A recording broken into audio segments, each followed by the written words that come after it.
Hi, and welcome to Dustin's Kaleidoscope. I am Dustin.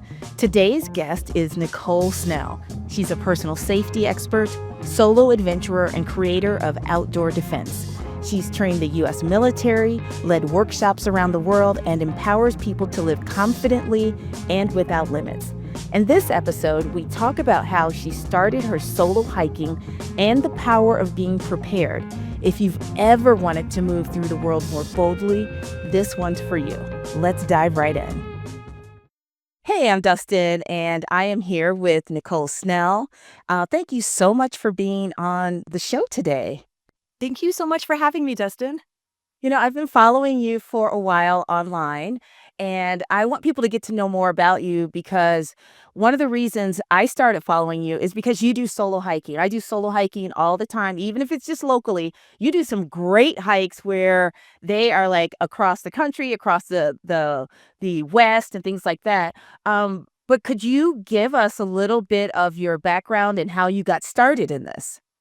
Yeah, absolutely. So I started solo hiking when I was a kid, basically, and it wasn't called hiking, it was just walking.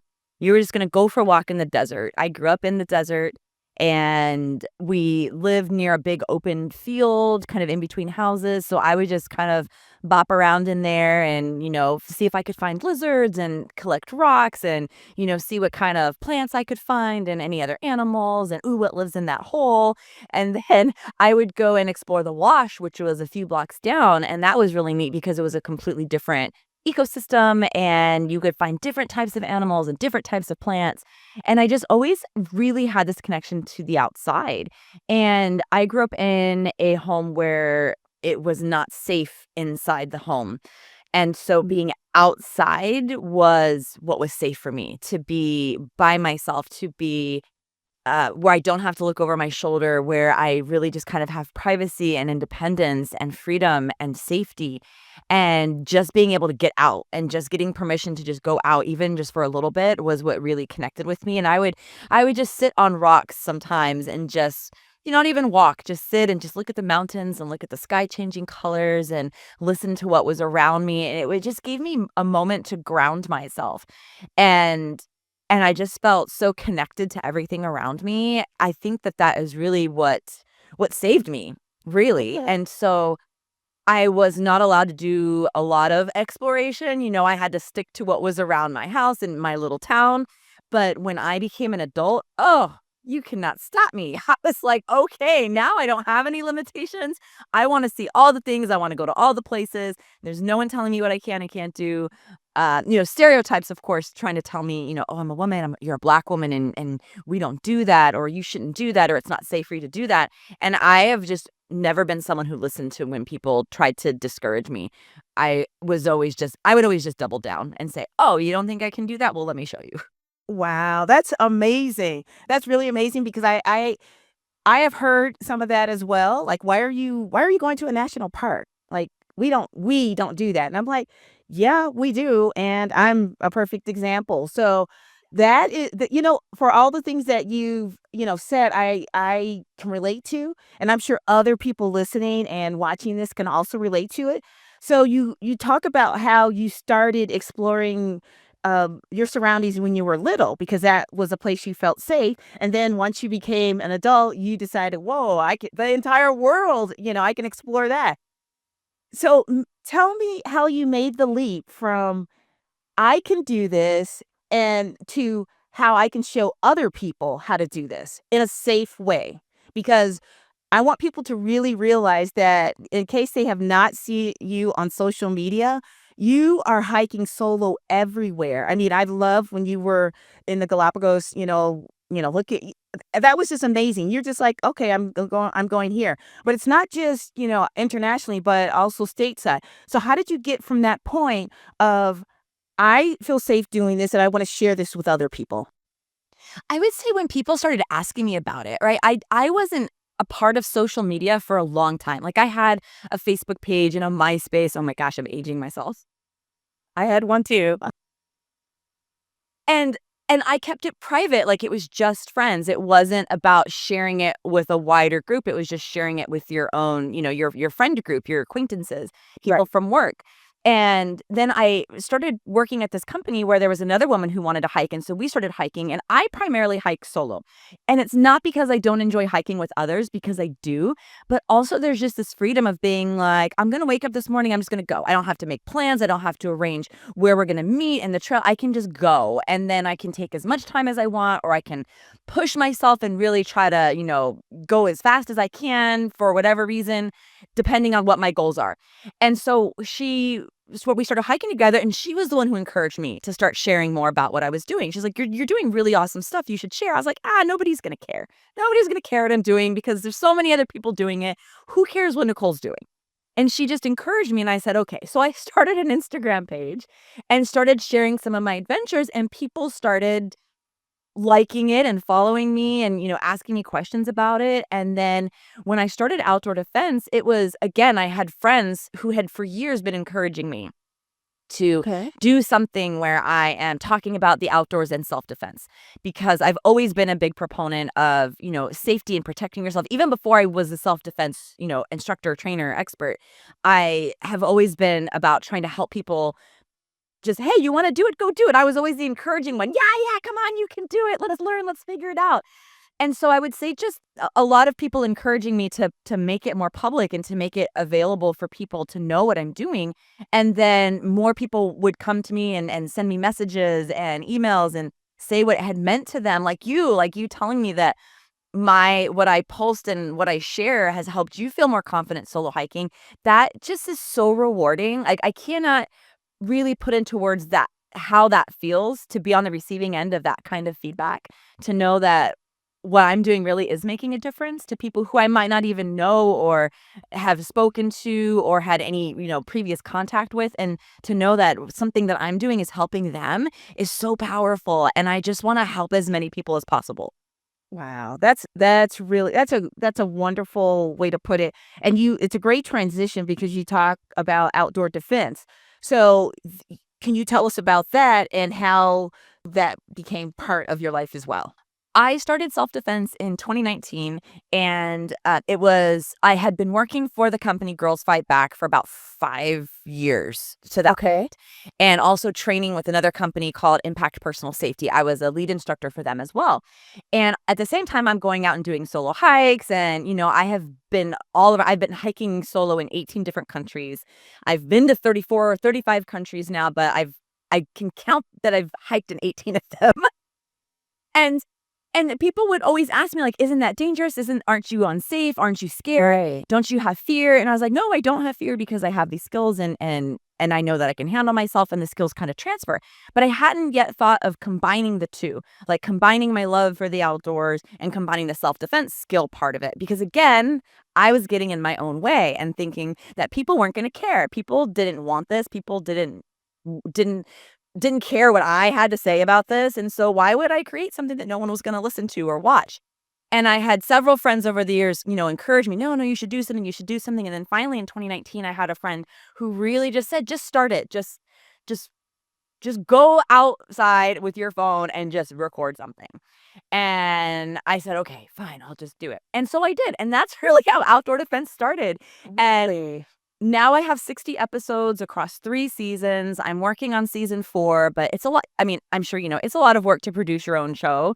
And so I have just kind of put it on hold for a little bit. I have some episodes out, but I I really focus on a lot of the non-physical aspects of self-defense. And for me, that's really important because a lot of feedback or suggestions people were giving me, from the goodness of their heart, it's all coming from a very good place. People would say, "Oh, you should do like a move of the day," or, you know, and all focusing on the physical part. And I know that is what goes viral, right? Those physical videos usually are the ones that go viral and people Right. watch them. But I knew the research, and I know the evidence-based, research supported facts around self-defense, and that's most of it's non-physical. And so I didn't want to contradict what I knew just to do something that I thought was gonna get more views. And so I stuck to that. And so I do have episodes where they're physical skills because it is important to know that you have those options and know how to use your body. But you'll notice in all 60 episodes, I think maybe there's 7 that teach physical skills or have a physical demonstration. It's Okay. most of it is mindset, most of it is non-physical, most of it is verbal skills, most of it is empowerment, because those are the things that we are carrying with us and using on every hike. I don't use the physical skills on every hike. Thankfully, I've never had to use the physical skills on any hike. But all those non-physical skills, yeah, I use them pretty regularly. And so I wanted to be true to my what I knew and be honest to myself Okay. and to the work, and that is what I focus on, and that is and despite what, other advice I've received about doing more of the physical, I'm like, "No, this is what I'm gonna do," and I'll do a few, and I do have them, and a lot of times the physical ones are addressing a question someone had. Like, someone will say, "What if this happens?" Okay. And I say, "Okay." Then I'll do a video, like, showing an example of that. And so that's how that's how I fashioned outdoor defense without really having a business plan about it. I was just like, "No, this is what I'm gonna do. This is what I believe in, and this is how I'm gonna run the show." Okay. So, also one thing I know, you just mentioned that you've only had like maybe 7 episodes that really focus on the physicality of like protecting yourself. One thing, and I saw this on a recent reel or story that you had, you talked about boundaries. Oh, I was like, this is so incredibly important, because I think a lot of people don't understand that it's okay to have boundaries. It's okay to tell people, to step back. You also had, it was a while ago, you had not an episode, but a story or a post where someone was following you, and obviously these are all fictitious, but someone was following you, but you enacted how you would tell someone, hey, step back. Can you talk to us about boundaries? Because especially women, we tend to not go with our gut, even though it's saying like, hey, this person makes me feel uncomfortable, unsafe. We don't want to make them feel sad or whatever, and we discount our feelings. So if you could go over that, that would be wonderful. Yeah, I'm glad that you enjoy the boundary setting videos. I love doing them because those are what I use all the time. The boundaries are what I use all the time. And if people examine their own interactions, they'll find that most of the time, those are the types of situations that we're in, especially with people we know. And so Right. when it comes to boundaries, one of the things that I start off talking about in all of the trainings and all the programs that I have is, trust your intuition. Yeah. And there is a book called The Gift of Fear by Gavin DeBecker, which I highly recommend. He Okay. talks about intuition in detail and how fear is a gift, right? The title of the book, The Gift of Fear, but how fear lets us know that there's a problem, and then we can start figuring out what we can do, right? Fear lets us know, hey, we need to figure out what's happening in this moment. And so we don't want to get rid of fear because fear is what helps us decide what we can do in a dangerous situation. But we don't want to be walking around in fear all the time, just fearing everything. We want to Right. be able to be open to it when we notice it. Same with our intuition, right? We want to be open to noticing when something's not right and trusting that feeling. And it really does go against our societal programming as women. And you nailed it, Dustin, when you said, we're expected to be nice. We're expected to respond in a way to where the other person doesn't think we're mean or rude or Exactly. offensive or anything. And what I teach people is that your safety is more important than someone else's feelings. Bingo. And if their feelings get hurt, we should not put the responsibility on ourselves to take care of how someone responds to our boundary. That's not in our control, and it's not our responsibility to take care of someone's response to our boundary. Like, their reaction to our boundary is not our it's not under our control, and it's not something that we should be so worried about to the point that we discount what we need. Right. And in boundary setting situations, right, it's not like self-defense. Like, boundaries are a form of self-defense. Self-defense is anything that you do that protects you from danger, from threat, from, uncomfortable situations. And so when we are setting boundaries or we're in a self-defense scenario, it's not like a paint by numbers situation, right? Like, okay, the person does A, you're going to do 1. If they do B, you do 2. It's not that simple, unfortunately, but it's also a lot more fluid, meaning that you get to decide how to respond. And so a lot of times people are afraid that, oh, if I say no, if I set a boundary, if I am really assertive with this person, then they are going to be so upset that now they are going to attack me. They weren't going to before, but now because I did that, now it's going to Exactly. happen. They And were that gonna is do it not, anyway if they're or going to do it anyway. right. If their response, if the other person's response to your boundary is that they go from 0 to 100 and now they're yelling or cursing or whatever, they've just shown you who they are. They've just validated that your instinct to set a boundary with that person was absolutely correct. And so, okay, so now they said something, you set a boundary, and now they are having a really big reaction. Okay, now there's other strategies we use. And so I teach a range of strategies so that, kind of regardless of how the situation plays out, we have different options. I call them tools for your toolbox. So you get to decide how you respond in that moment. It's not like, oh, great, I set this boundary. This person goes from 0 to 100. That's it. There's nothing more I can do. And a lot of the times that's what we're made to feel like, oh, that's it. You're done. And no, that's not it. You're not done. You are powerful. And the research and the studies show that forceful resistance is that's the term they use when they're talking about this in studies. Forceful Okay. resistance, which includes verbal, physical, and even running away is considered forceful resistance. Okay. Those things are more likely to prevent a confrontation from continuing than it is to escalate it. So, are there examples where that doesn't happen, right? Are there outliers to that? Of course, because there's no guarantees in this world, but the majority of the time responding to somebody with that assertiveness and that boundary setting is more likely to get you out of the situation. Wow, that's that I love all of that. I love, love, love all of that. And as I like to say, if someone has a problem with that, that's really not my business. How they react, how they, if they for setting a boundary. So now that we've talked a little bit about, setting boundaries and hiking, ho- what would you suggest for someone who's looking at this or listening and saying, I would like to hike, but I'm still scared. I don't know because what would you suggest to them? So the first thing I would say to somebody who wants to solo hike, but they are still afraid, is to ask themselves, what is it they're afraid of? Right? Like, let's get to the bottom of where that fear comes from. And I'm not a psychologist, right? I'm not a psychologist, so I can't, if you have that much fear, then I would suggest potentially talking to somebody, a professional, about that, because that's not something that I can give you advice for here, because that's not where my specialty is. And everybody, comes from different backgrounds, have had different experiences, trauma responses manifest in different ways. So there could be some things underlying that I would suggest exploring, talking with someone that you know and you trust. And then once you get to that point where you're like, okay, I've pinpointed what my fear is. And then if your fear is, well, what do I do if something bad happens? Well, that's what I teach. Like, those are the skills that I teach. What do you do if something bad happens? What do you do if we're in those, that percentage of time when, there is a worst case scenario? But then also, what do we do if it's not a worst case scenario, but just someone's making us feel a little uncomfortable, or, someone is asking a lot of questions and we're not sure what to do?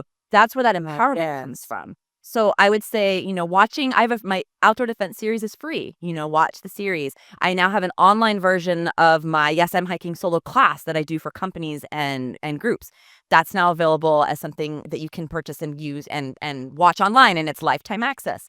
And then I would also say the more you go out and solo hike, the easier it gets, right? The very first time you do anything new, of course, it is going to feel really scary. You're going to feel, nervous about it, no matter how planned you are. You're going to be thinking about all the things that could go wrong or all the different things you may encounter. But I would say to just acknowledge those feelings, right? Take a deep breath, acknowledge those feelings, and then remind yourself that you have the ability to protect yourself and address situations that may arrive. We're not helpless. We Right. are not helpless. We are powerful. And maybe the first solo hike you do a 5-minute solo hike around your neighborhood. That's a great intro. You don't have to go out of the country. You don't have to go, up a big mountain. Just go to a park, walk for 5 minutes. And the next time, maybe go for 10 or 15 minutes. And then maybe go to a trail that you've done with a friend to where so now the trail is not something that's unfamiliar. The only thing that you're doing different is that now you're by yourself instead of with somebody. And just start doing, just work it in little by little. And the more you do it, you start building your own confidence. I love that because you said to start small. You can start in your own neighborhood, just walking around, going to a park, because I think sometimes people get very intimidated just in general when people say, I'm going on a hike. I know someone, for example, who has just started hiking the Appalachian Trail. And this is going to be a 6 month, and that's what people think. They think that it's either zero, like you're either hiking Mount Everest or you're just doing nothing, and there's so much in between. So I'm very glad you pointed that out because I think a lot of people feel intimidated to do that. So, we talked a lot about being very vigilant when you are alone. How do you, like, because you have these classes, because you're online and teaching people these techniques, how are you able to balance being vigilant and being joyful when you're hiking? I'm glad you said that. And so what I don't feel like I'm vigilant. And I instead and there's a lot of language around awareness that makes us feel like that's how we have to be. We have to be so vigilant. We have to look over our shoulder. We have to, every time someone, passes us, we have to, size them up. We have to be aware of everything that's going on and that's really burdensome. I think that is so not empowering to feel like that is how I have to live my life, that I have to walk around being on high alert every second of the day. That is just, it's not realistic and it's not healthy. And so I don't teach awareness in that way, and I don't encourage people to have that level of vigilance. Oh, I say that instead of feeling like you have to be vigilant, I would say just take things in, right? Just walk around and just take things in. You're going to notice things as you're hiking, and not everything you notice is going to be a problem. And so instead of feeling, now there may be situations when you have to be vigilant, like let's say it's contextual. Instead of feeling like it's something you have to do all the time, know that it's something that you can switch into when you need to. I uh, have been teaching things where, like, you have everything in your backpack, right? Like, whether you're a day hiker or backpacker, hmm.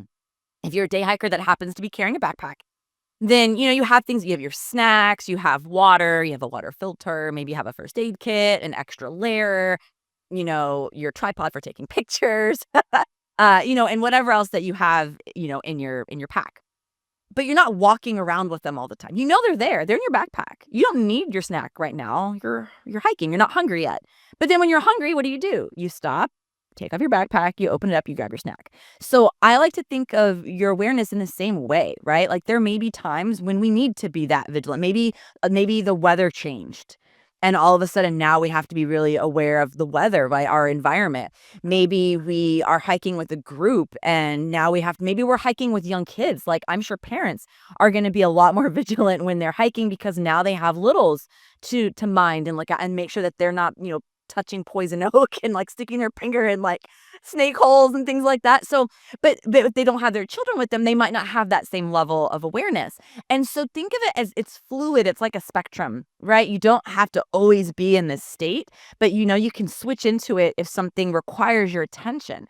And so when I hike, I am not in a state of like heightened awareness. I really am just kind of taking things in. I love the smells, I love the sights.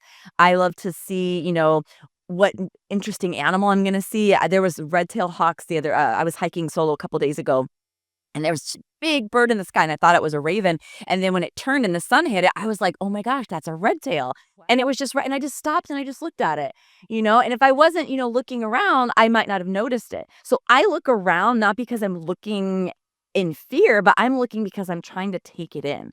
And so if got we it. kind of change our mindset around it, then it becomes less of a vigilance thing and more of of an enjoyment thing. Okay, I like that because you have reframed it, and I think this would make people, especially people who are just starting to not even just do solo hiking, but just do hiking, just hike in general. That way, they feel more comfortable if it's just like, oh, well, I will address it, like, as you that perfect example of it's going to rain. Let me pull my umbrella out, that kind of thing, as opposed to I'm going to have the umbrella out just in case it rains. Say, Yeah. I like that. That's such a wonderful way to phrase it. I had a question about, all of your hikes, we can see them online. I had 2 questions. 1, what is your favorite hike that you've done so far? Oh, Dustin, that's such a hard question to answer.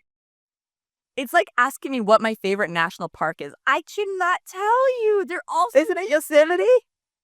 No, I mean, I love Yosemite, but I love them all for so many different reasons. Okay. All right, let me think about this. My favorite hike.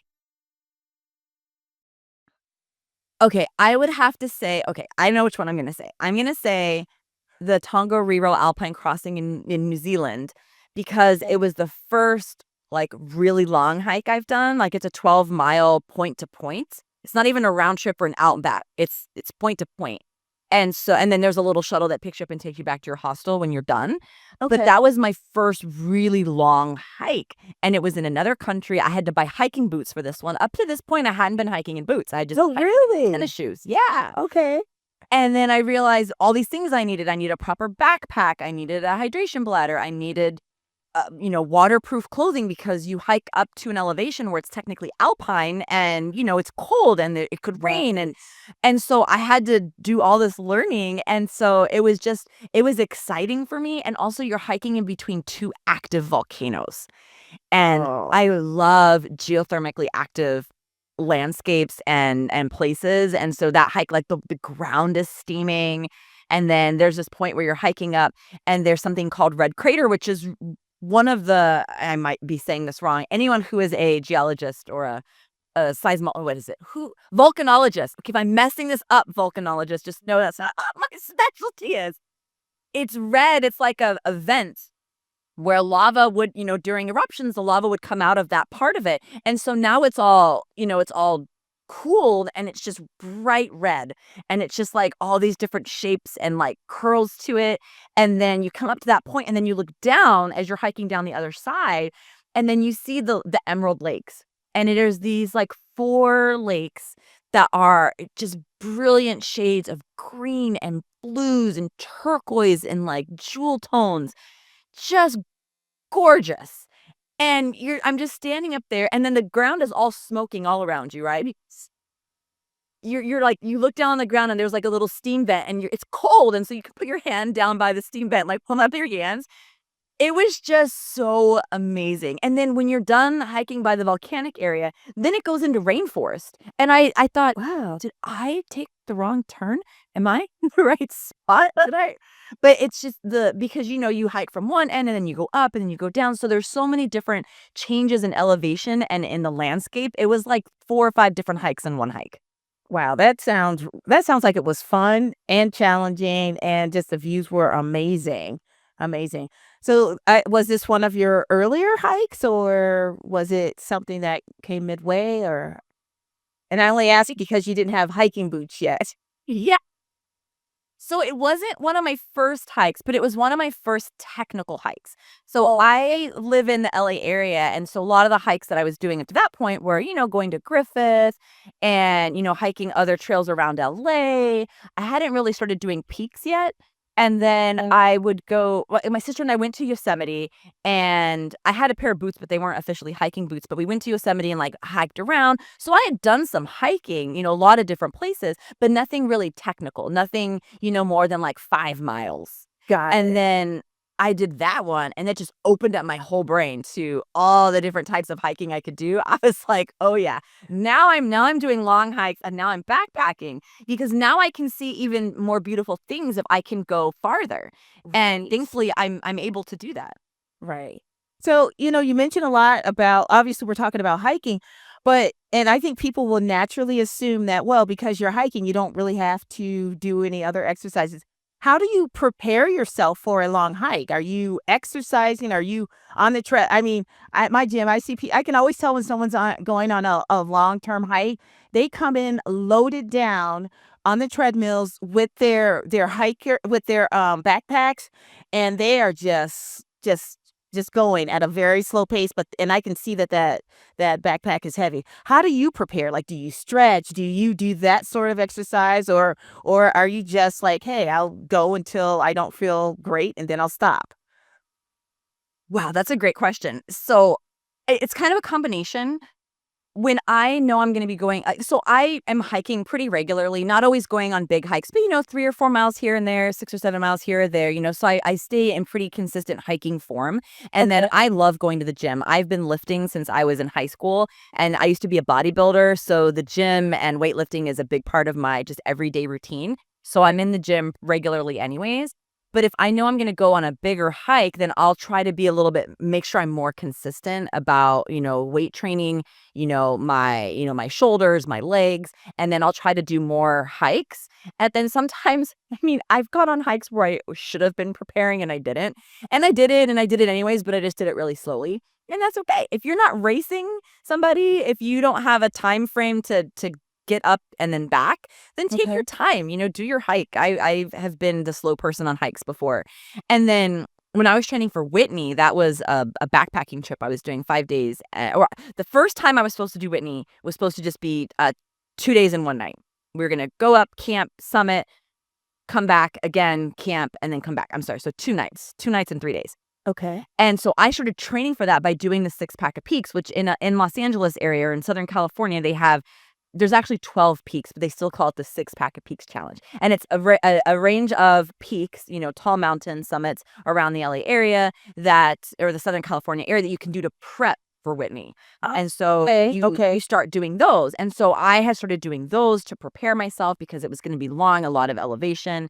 And then I ended up not being able to do the hike because there were fires. And so the national forests all got closed down and they canceled all the permits within that frame. I remember. I was following you then. I remember that. I remember that. I was very disappointed. Yeah. Because I'd spent months training, months of just getting my endurance up, Yeah. And then I ended up doing it the following year with a friend of mine who had gotten a permit to do the last half of the Numupoyo or the last section of the Numupoyo, starting from Onion Valley. So that ended up being a 6-day, 5-night backpacking trip, and you can do Whitney as part of it. And so we did that.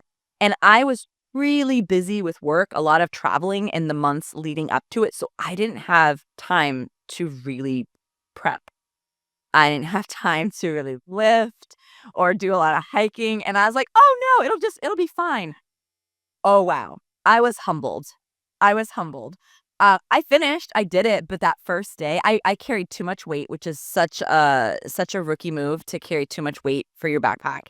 And it was just too heavy. But after the first night, you eat some of your food, so now your pack is a little bit lighter. And then I drank some of the water. I had carried too much water to start. I knew we could fill up Okay. water along the way, but I drink a lot of water when I hike, so I wanted to be really prepared, and I just Right. brought too much water. And then I brought a couple things that were too extra. Thankfully, the friend that I was hiking with was going ultralight, and so she had room to take a couple of things from my pack, so my pack wasn't so heavy. So I Oh, gave okay. you wouldn't think 2 pounds is a lot, but 2 pounds is a lot. I gave her 2 pounds of stuff, and suddenly that just made all the difference. And then Oh, I was like, wow. "Oh, this is so much better." And so, yeah, I would suggest if you're gonna do a really long hike, just start hiking a couple, 2 or 3 times a week leading up to it to just, make sure your endurance is up. And then, like you had suggested, if you just go until you can't go anymore, and then you just turn around. Right. Right. I love that. And kudos to you for being yet another. I've been lifting weights since high school as well, and I love lifting weights and I lift heavy. So great. I And always had to see another woman doing that because, when I was younger, it's now become more trendy, like to lift weights, which we all knew that it was a good thing to do, but it was like, "Oh, you're gonna bulk up." And I'm like, "No, I've never been bulky my entire life." That's like the big myth. But now we can see how it directly correlates to being in better athletic form so that you can do something like these long-term hikes or even the hikes that are in your neighborhood or whatever. So it's good to see that there's a connection between, doing all of these different things and how they'll help you out in the long run, whether you're hiking, running, whatever. So, um, are there, we talked about your most interesting and favorite hike. How do you choose your hikes, especially the one I know you said you do a lot of hikes locally. How do you choose the ones that you want to go to when you're traveling outside of the country or outside of your area? I go online and I'll search, best hikes in this area, best hikes in that area, and I'll just read people's blogs. Sometimes I'll use social media and see what other people have hiked and what other people have done. Sometimes I'll use trail apps and see what other people have reviewed. But I just, depending on where I'm going, like I might not know what I'm supposed to look for. And so I'll just, I'll go online and see what other people have to say about it. And then I'll say, oh, that one looks interesting. And then I'll try to download a map or, something. And then usually when I get there, especially if I'm traveling out of the country, when I get to the wherever I'm going, I'll ask the Uh-huh. hotel or the hostel wherever I'm staying at, or I'll go to one of the tour companies and I'll say, "Hey, I'm planning to do this. Oh, What do you okay. think?" And get their thoughts. "Oh, well, you could do that one, but this one's even better." And sometimes I've found even better things because a local told me, "No, you should do this one." And I'm like, "All right, I'm gonna do Oh, that one." that's great. That's great. And that you would suggest other people do that too? Like go on blogs and just go online and find out. Okay. Absolutely. When I did my Galapagos trip, I found this blog where they had like a 7-day itinerary Okay. already like set. And I was like, oh, this is great. I really don't have to plan it so much because someone had something similar. But then I went and I researched all the things that they said. And then I think I extended mine by one day and decided against doing one of the things that they had because I wanted to do something different. But I used it as like a framework and then I did my own research. And so Well, I love to do it solo. But I know a lot of people love to do group trips. And so here's the pros and cons. The pros of going solo is you make your own itinerary. You're not stuck with the same people the whole time. You're not stuck to a set plan. You can have a plan and then change your mind and right. take whatever time in between. You are in control and it's just so much freedom. And then the con of that is that you are in charge of everything. You're in charge of every decision. You're in charge of all the plans, all of that. And so for people who don't like to do all that, then group trips are a great compromise because then you go with a group that has they do all the planning and you just have to show up, which can be really cool for someone, especially if you're just starting out because you're not really sure of the planning part. And there's a lot of time. I spent hours researching for the Galapagos Islands.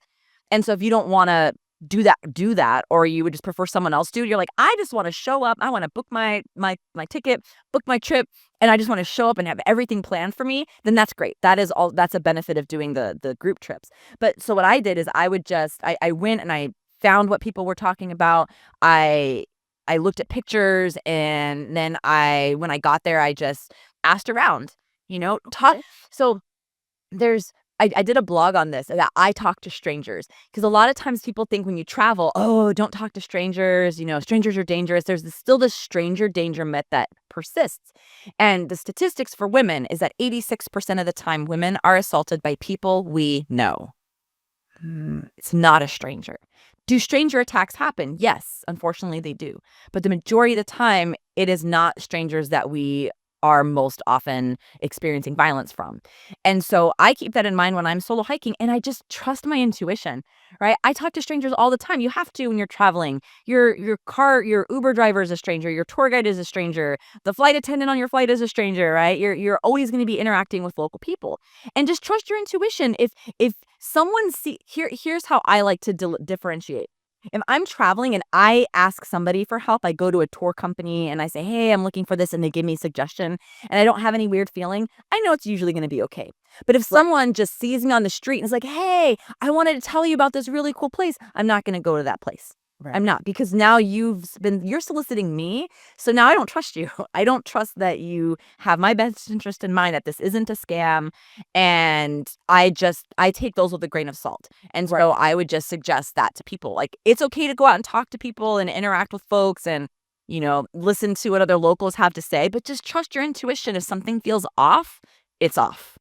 And that goes right back to the earlier part of the conversation of having boundaries and understanding like this is if you feel it, just go with it. Go with your gut feeling. So I did wanna circle back a little bit to I know that you do a lot of work with university students and you've done work with all of the military branches and helping them with self-defense, and can you explain what you do? Because I really like seeing the university students because not everyone comes to college knowing how to behave or how to react and that kind of thing. Can you explain the difference between the 2 programs, or if they are the same program, between the military and universities and how that happens? Yeah, I actually have, I think, 7 or 8 different programs, and Okay. it really differentiates it really is based on who the audience is, right? Who the Okay. client is. So my university programs are Girls Fight Back and Students Fight Back.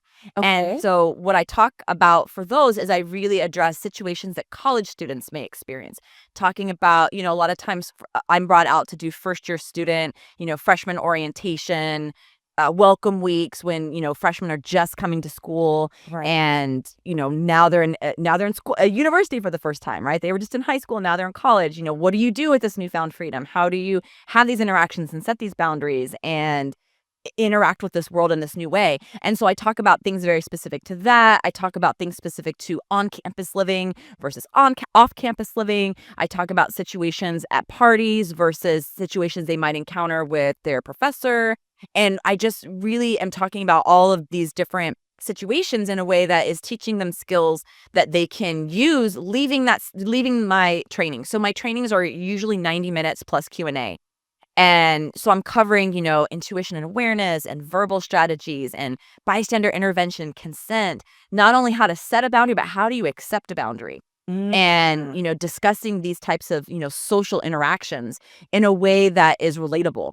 And so when I'm doing a session for like a military installation, I have a different program. I do my program called Boundaries for Personal Empowerment, or SAVE, which is Safety, Assertiveness, Violence Prevention, Empowerment. And those programs are meant for adult audiences. Not that college students aren't adults, but for more situations outside of the college or school setting, in Got more it. professional settings, people who have been in their careers and jobs for a bit. They're working, in a team oriented organization, or an organization with a hierarchy such as the military. And so my boundaries program is talking about how do you have these interpersonal conversations? How do you set boundaries with people that you know and you work with and you see all the time? How do you navigate workplace situations? How do we address awkward encounters? How do we feel empowered to speak up and use our voice? And then the SAVE program incorporates some of those same concepts, but then I teach the physical skills as well. As well as in the college program, I teach the physical skills as well. And the physical skills are something that I teach towards the end of the program, because those are the skills that we do not use every day. And so I focus on teaching them the skills they will use every day. And then I teach them these skills, which are what we would use if there was a worst case scenario where we have to physically defend ourselves, but also knowing how to protect ourselves adds to our confidence, adds to our empowerment. It changes how we move through the world. And that's a big part of it. And so it is an important aspect of learning to walk through the world saying, yeah, I could handle myself. Yeah, my body is a weapon. Yeah, if I needed to deal with that situation, I could.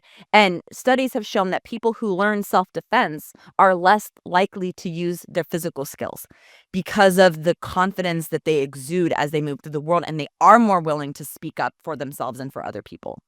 Oh, that's fantastic. That is great work that you're doing, and I have seen online the reaction from the students, and they are like, I think this is something that should be available to all freshmen because, like you said, you're new, like, the parents aren't there, your guardians aren't there, you're, like, on your own, so there should be, like, a framework for them to understand, and something you said that was very important is understanding, I can't re I'm just gonna paraphrase, understanding when someone gives a boundary, how do you react? Do you fly off the handle, or do you say, like, "Oh, okay, I understand." Like, and I think that's just as important as creating a boundary is being able to handle when people give you theirs, so that's so important. I know we're running out of time, but I wanted to can you tell me what's next for you? You are doing so many things right now. Like, do you have an upcoming solo hike that you're looking forward to? Is there a new program that you're instituting? What's going on? Well, I would say the most exciting thing coming soon is my TED Talk will be coming out soon. I did TEDx Jacksonville in November of 2024, and it should be coming out soon. Maybe by the time this comes out, it will be out, but I'm not sure. But that I'm really excited to share that with the world. And I do have a solo hike planned for the summer, and I'm going to a place where I've done day hiking, but I Okay. haven't actually done this as a backpacking trip yet. And I've wanted to stay at this lake. And so it's up in the Eastern Sierras, and I'm really excited to go and explore that and do that. And I have another trip. I think I'm going with a friend to another lake. I love lakes. I just gotta say, I love lakes and mountains. I love setting my hammock up and just listening to the river, if there's a river or a creek, and just listening to the running water, or just having a serene lake in the background. It's so beautiful. And, with the business, I'm just looking to get my online course out to more people, to have Okay. more people know that it's available so that they can have this training anywhere in the world, right? They don't have to come to an in-person event. They can do it online and have access to it on demand forever. And, yeah, and I'm just looking to connect with more and more groups, more and more, companies, more and more, trainings. And something that you said about the colleges is, you feel like every freshman could benefit from this, and Right. absolutely, and anytime I go to a college, almost almost the one thing that is always said when I'm there is, "This should be everybody needs this. This should be at every campus," and I agree, and I had a student that came to one of my conference sessions, earlier this year, and she said, "I need this, like, I am a freshman. I need this. Like, I need these skills," and I can think back to my own college experience. I didn't have this. And wow, what a difference it would have made in my life if Right. I would have had these skills that I wasn't taught in high school. Right. How in my life, what decisions would I have made differently? And how would I have felt more empowered to speak up for myself? And then that layers, right? The more you speak up for yourself, the more confident you get. And then you're more confident doing it at work when you're an adult and things like that. So I feel like I missed out on a big part of an opportunity to learn these things. And now I'm relearning them as an adult and now trying to help others. But just the ability to know what your options are in an empowering way and not a fear-based way, and teaching people these really realistic and yet simple things that we can do to manage all our relationships. I my goal is to get this out in front of even more people, especially in today's world. We need these skills. We need these skills. And until we no longer need them, until the world is completely safe and there is no more gender-based violence and there is no violence at all, which I hope we can get there. But until we get there, these skills are just so important. They are life skills, and they can be life-saving skills, and everybody has the right to be able to have access to learn them. That's I totally understand. I totally get it, and that's so important. So, I really appreciate you being on today. Is there anything, and I'm gonna have all your social media in the notes, show notes, and if the TED X talk is available, I will have that there too. But in general, at a very high level, where can people find you? They can find me on my website, NicoleSnell.com, and that has links to everything: my YouTube channel for outdoor defense, my socials, my blog, my online course. Everything is all NicoleSnell.com. You cannot go wrong. Awesome, awesome. Thank you so much. I really appreciate you being here. And if you're not following Nicole already, please go follow her. I mean, it's wonderful just to live vicariously. But we don't want you to do that. We want you to go out and hike as well. But just until then, it's good to go to her socials and follow her. So thank you so much, Nicole. I appreciate you being on. Thank you, Dustin. I appreciate being here. Thanks for listening and watching Dustin's Kaleidoscope. If this episode resonated with you, please give it a 5-star rating, review it, and subscribe to the podcast. And share it with someone who might need it. Can you tell me one decision you've made, big or small, that's helped you reclaim your sense of agency? Let me know. I'd love to share your stories in a future episode. You can send me a message on LinkedIn at Dustin Dumas or on Instagram at Dustin's Kaleidoscope. And if you share this episode on Instagram, tag me at Dustin's Kaleidoscope. I'd love to repost and connect with you. Until next time, bye.